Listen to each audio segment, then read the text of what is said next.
Earlier today, Israeli Prime Minister Benjamin Netanyahu spoke at the American-Israel Public Affairs Committee here in Washington. He discussed U.S. relations with his country and tomorrow's address to a joint meeting of Congress. This is 25 Minutes.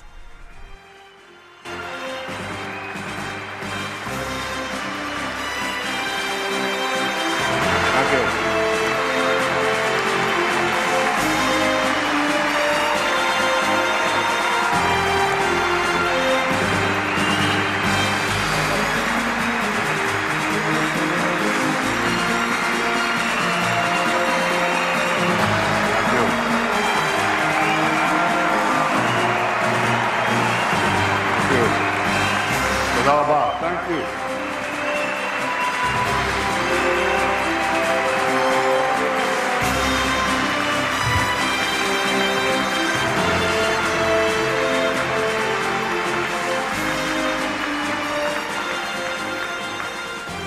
Wow.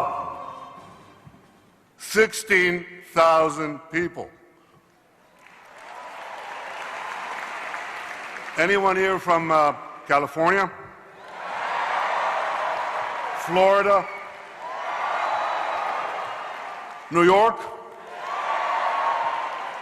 Well, these are the easy ones. How about Colorado?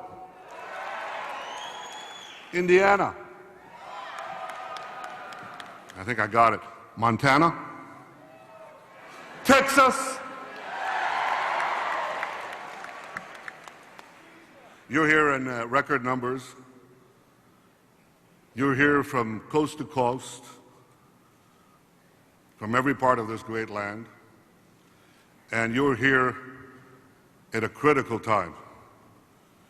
You're here to tell the world that reports of the demise of the Israeli-U.S. relations is not only premature, they're just wrong.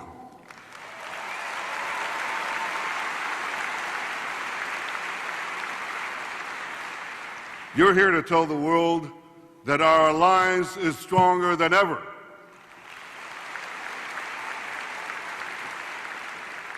And because of you, and millions like you across this great country, it's going to get even stronger in the coming years.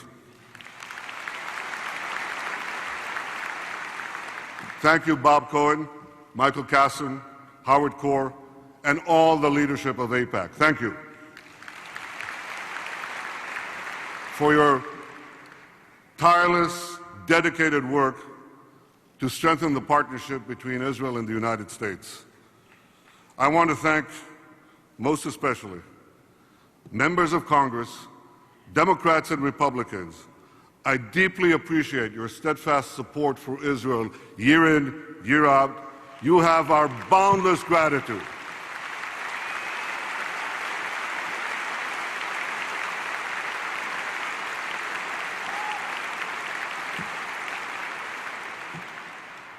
I want to welcome President Zeman of the Czech Republic,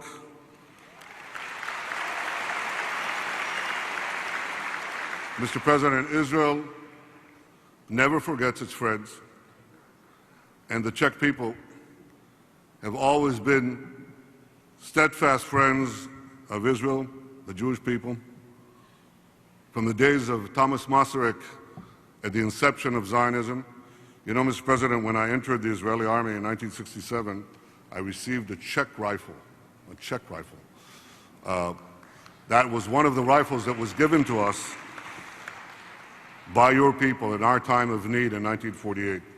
So thank you for being here today.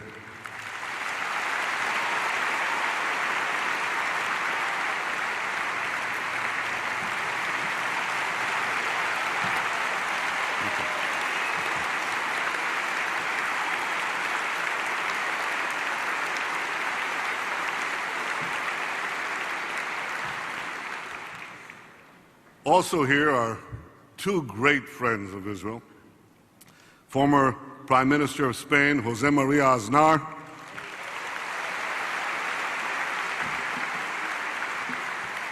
and as of last month, former Canadian Foreign Minister John Baird,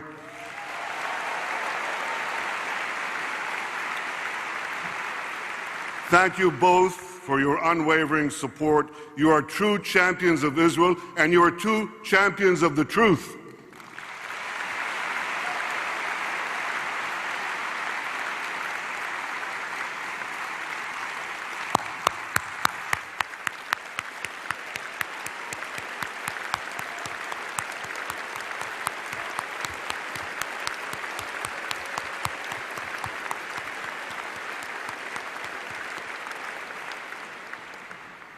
I also want to recognize U.S. Ambassador to Israel, Dan Shapiro, for your genuine friendship, Dan, and for the great job you're doing representing the United States and the State of Israel.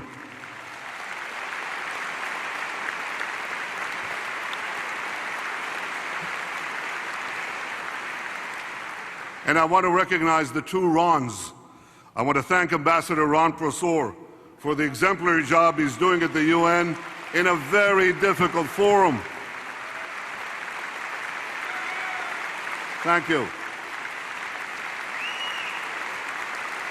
And I want to recognize the other Ron, a man who knows how to take the heat, Israel's ambassador to the United States, Ron Dermer.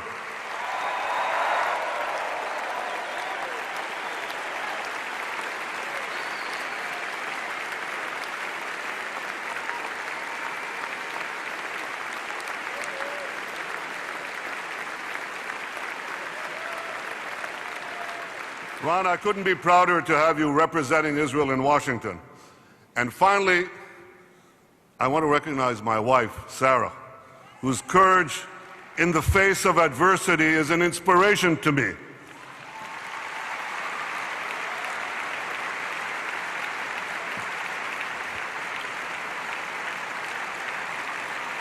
Sarah divides her time as a child psychologist, as a loving mother, and her public duties as the wife of the Prime Minister. Sarah, I'm so proud to have you here with me today, to have you with me at my side always.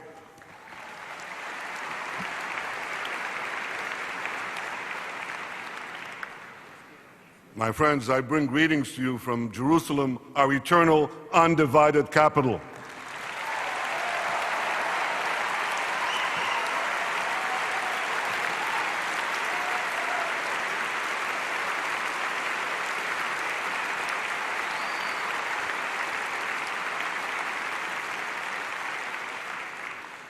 And I also bring to you news that you may not have heard.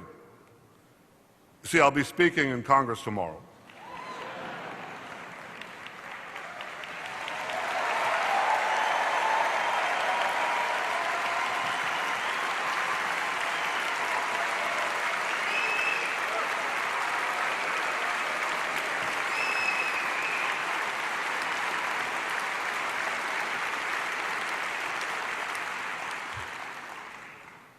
You know, never has so much been written about a speech that hasn't been given. And I'm not going to speak today about the content of that speech, but I do want to say a few words about the purpose of that speech. First, let me clarify what is not the purpose of that speech. My speech is not intended to show any disrespect to President Obama or the esteemed office that he holds. I have great respect for both.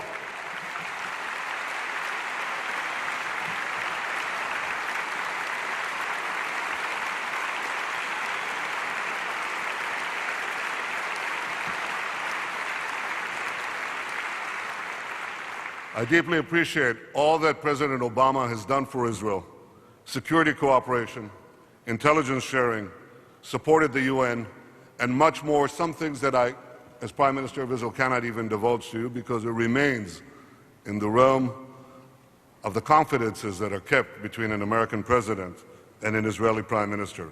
I am deeply grateful for this support, and so should you be.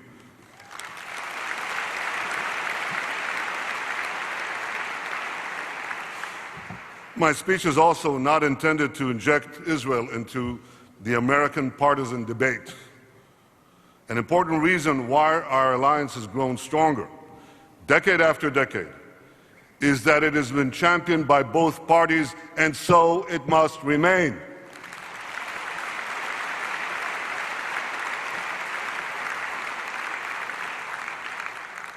Both Democratic and Republican presidents have worked together with friends from both sides of the aisle in Congress to strengthen Israel and our alliance between our two countries. And working together, they've provided Israel with generous military assistance and missile defense spending. We've seen how important that is just last summer. Working together, they've made Israel the first free trade partner of America 30 years ago and its first official strategic partner last year.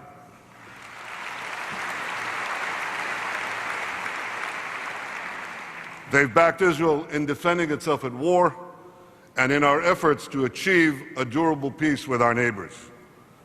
Working together has made Israel stronger. Working together has made our alliance stronger.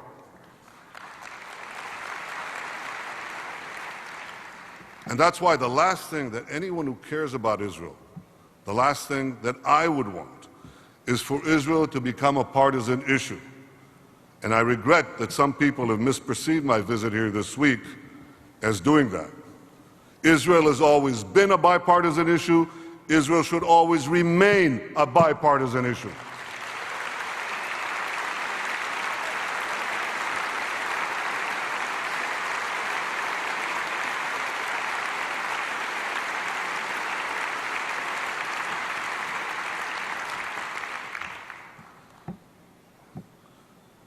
Ladies and gentlemen, the purpose of my address to Congress tomorrow is to speak up about a potential deal with Iran that could threaten the survival of Israel.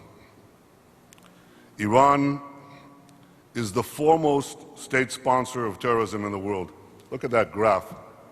Look at that map that you see on the wall.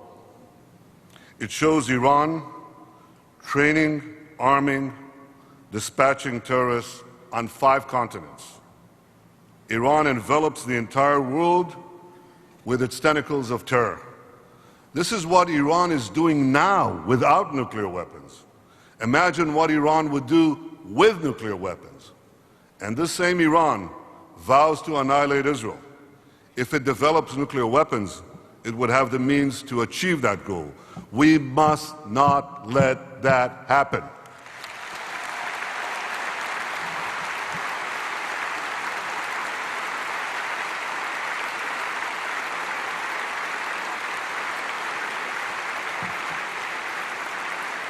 And as Prime Minister of Israel, I have a moral obligation to speak up in the face of these dangers while there's still time to avert them. For 2,000 years, my people, the Jewish people, were stateless, defenseless, voiceless. We were utterly powerless against our enemies who swore to destroy us. We suffered relentless persecution and horrific attacks. We could never speak in our own behalf, and we could not defend ourselves. Well, no more. No more. The days when the Jewish people are passive in the face of threats to annihilate us, those days are over.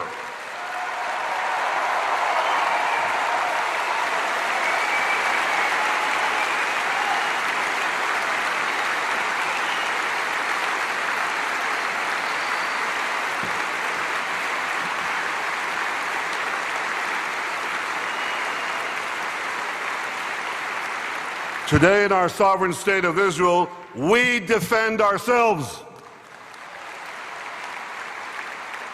And being able to defend ourselves, we ally with others, most importantly the United States of America, to defend our common civilization against common threats.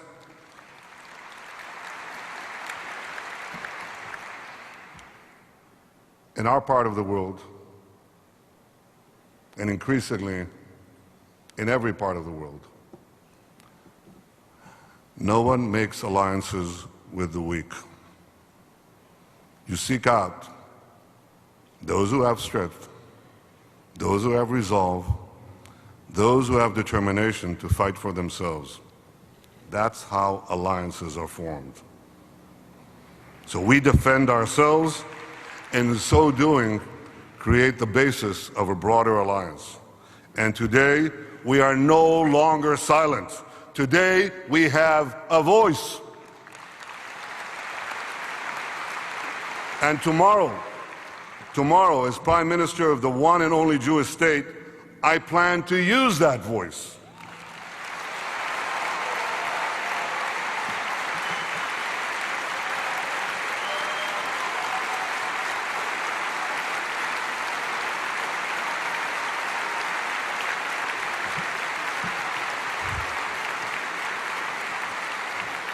I plan to speak about an Iranian regime that is threatening to destroy Israel, that's devouring country after country in the Middle East, that's exporting terror throughout the world,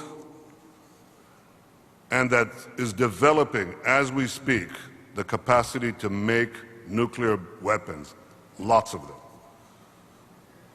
Ladies and gentlemen, Israel and the United States agree that Iran should not have nuclear weapons.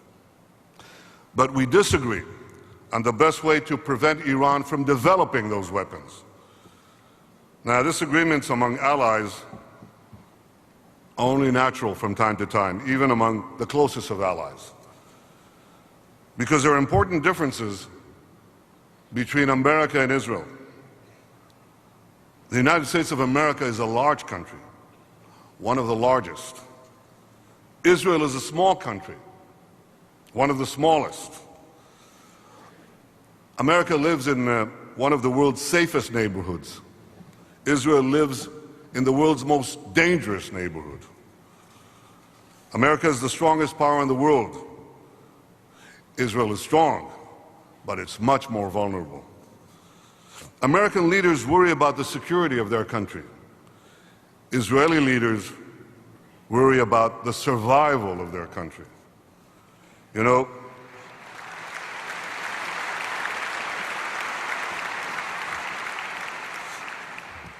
I think that encapsulates the difference. I've been Prime Minister of Israel for 9 years.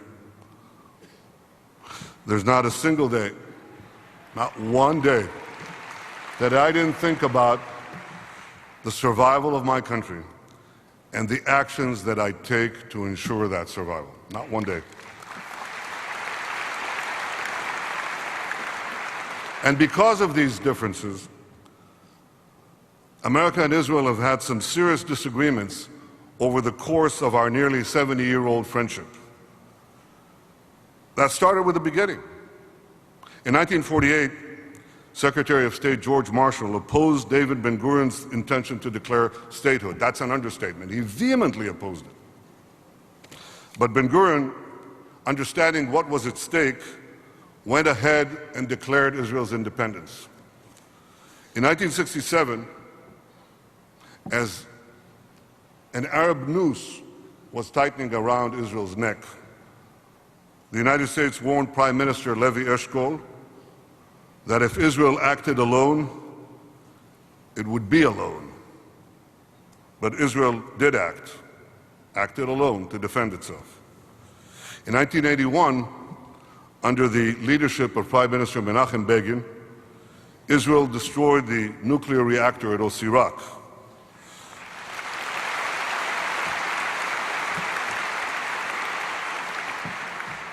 The United States criticized Israel and suspended arms transfers for 3 months.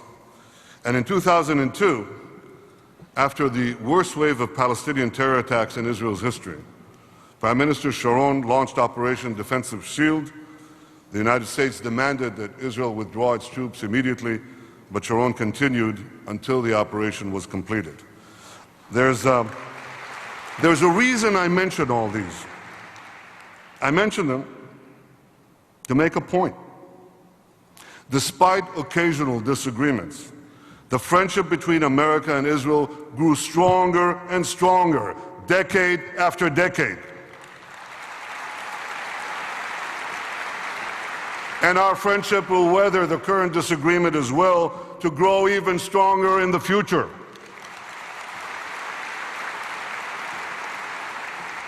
And I'll tell you why.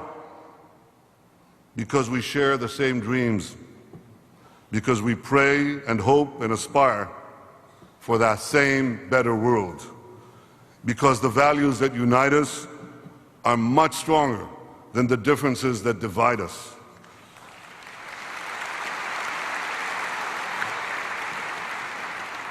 Values like liberty, equality, justice, tolerance, compassion. As our region descends into medieval barbarism, Israel is the one that upholds these values common to us and to you.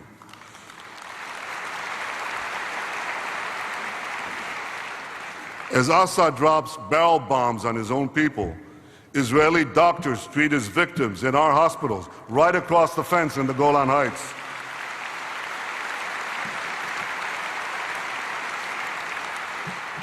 As Christians in the Middle East are beheaded and their ancient communities are decimated, Israel's Christian community is growing and thriving, the only one such community in the Middle East.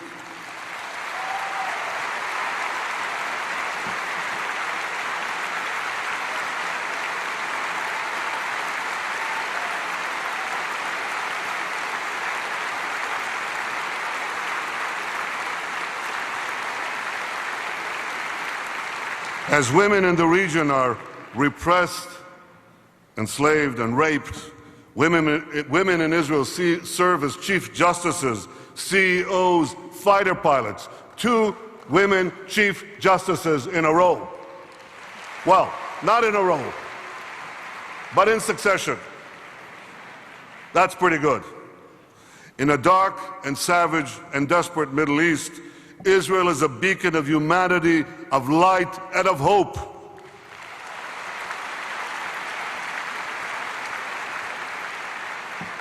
Ladies and gentlemen, Israel and the United States will continue to stand together because America and Israel are more than friends. We're like a family. We're practically mishpucha. Now, disagreements in the family are always uncomfortable, but we must always remember that we are family.